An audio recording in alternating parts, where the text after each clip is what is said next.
हनुमंते नमः। दर्शकगण, मैं आचार्य सत्यानंद। दर्शकगण, আমরা বাংলায় থাকি। বাংলা পরিবেশ। এককালে বলা হতো বাংলা যেটা ভাবে পুরো ভারতবর্ষের অন্য স্টেটরা 100 বছর পরে ভাবে। প্রত্যেকটি দিক থেকে বাংলা উন্নত ছিল। ইন্টারন্যাশনাল এয়ারপোর্ট, জেটি এবং বলা হয় পূর্ব ভারতের শাহী দরজা বাংলা। পূর্ব ভারতে যেতে গেলে কলকাতার উপর দিয়ে যেতে হয়। বাংলা এত সাধন সম্পন্ন একটি স্টেট।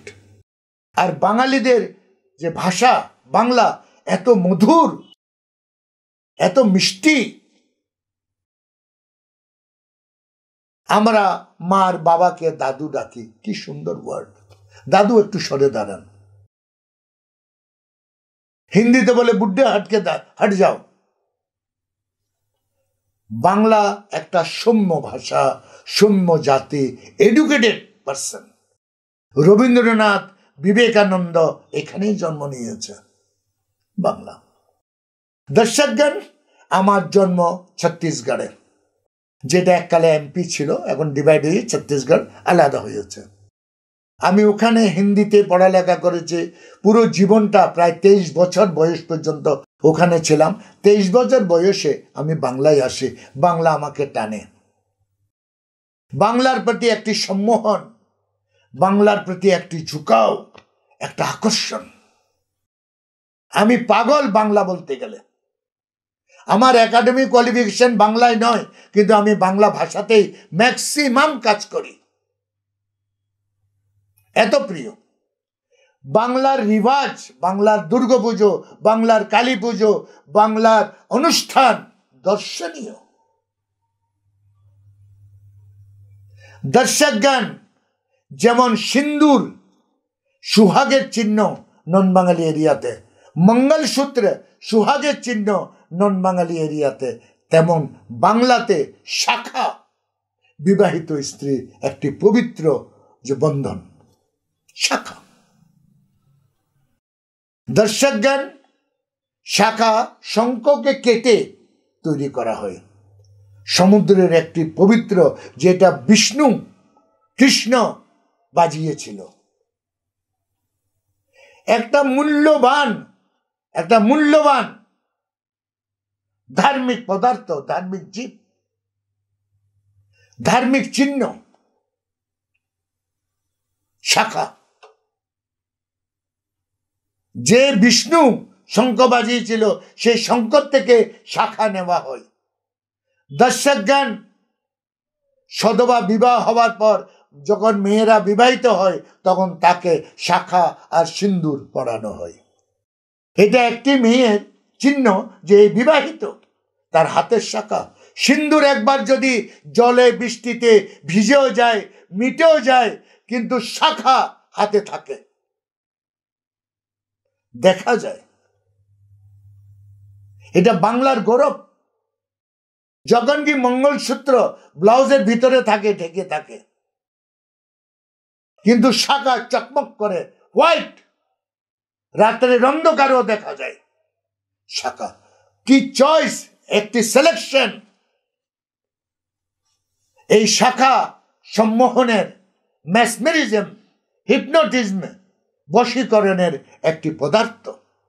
বিষ্ণুর আশীর্বাদ। বলা হয় যে মেয়েরা শাখা ধারণ করবে তার স্বামী তার আপন থাকবে। আজকাল তো ফ্যাশন, এবং ফ্যাশনটা এই জায়গায় চলে গেছে, ফ্যাশনটা এই জায়গায় চলে গেছে যে পরিবারে অশান্তি। কেন কি শাখাকে আপনার সোনা দিয়ে মারানো হচ্ছে, যখন কি শাখা সোনাকে বরদাস্ত করতে পারে না। দর্শকগণ, স্বামী স্ত্রীর এখনকার যুগে বিবাহের পরে ইমিডিয়েটলি ডাইভোর্স হওয়ার একটা কারণ শাখাতে আপনার সোনা লাগানো। সোনার টাচও শাখা বরদাস্ত করে না। যেই হাতে শাখা পড়বেন সেই হাতে শাখার সাথে যাতে সোনা টাচ না হয়। আর আজকাল তো আপনারা সোনা দিয়ে শাখা মুড়িয়ে দেন। আপনাদের ডাইভোর্স হওয়ার, আপনাদের স্বামী অশান্ত থাকার, আপনাদের মধ্যে এক ঘরে থেকেও আলাদা আলাদা বিছানায় শোয়ার এবং স্বামী আপনাকে দেখলে অসন্তুষ্ট হয়ে যাবার একমাত্র কারণ আপনার শাখা, আপনার শাখাতে আপনার সোনা লাগানো, সোনার সাথে টাচ হওয়া আর শাখা না পড়া। দর্শকগণ, আমার বোনরা, আমার মারা যারা শাখা পড়েন, যারা আছেন শাখা, আপনারা সধবার চিহ্ন, আপনারা শাখাকে এইভাবে পড়ুন, তাকে সম্মান দিয়ে পড়ুন এবং সোনার সাথে টাচ করবেন না। যদি শাখার সাথে সোনা পড়তে হয় তাহলে মাঝখানে 2-3টা কাঁচের চুড়ি ইয়া পলাটা এইভাবে পড়ুন যাতে শাখা আর সোনা টাচ না হয়। দেখুন আপনার পরিবারে আপনার স্বামী কতটা আপন হয়ে যায়। আপনার সুখে দুঃখে আপনার স্বামী সব থেকে আগে থাকবে, আপনাকে আগলে রাখবে। বলা হয়, একটা কথা আছে, যদি স্বামী ভালো হয় তাহলে বন্ধুর দরকার হয় না, আর স্বামী যদি খারাপ হয় তাহলে শত্রুর আর দরকার হয় না। দর্শকগণ, এটা দেখবেন। আমার মনে হয় আপনাদেরকে আজকে একটা পারিবারিক বন্ধনে বাঁধার জন্য এমন হেরাত আঙ্গেজ টোটকা বলেছে যে আপনার জীবনকে সুন্দরতা আর বিভূতিতে নিয়ে আসবে। আজকে আমার সময় এখানে শেষ। কাল আমি আবার আসছি আরো একটি টোটকা নিয়ে। ততক্ষণের জন্য বিদায়। ওম হনুমন্তে নমঃ।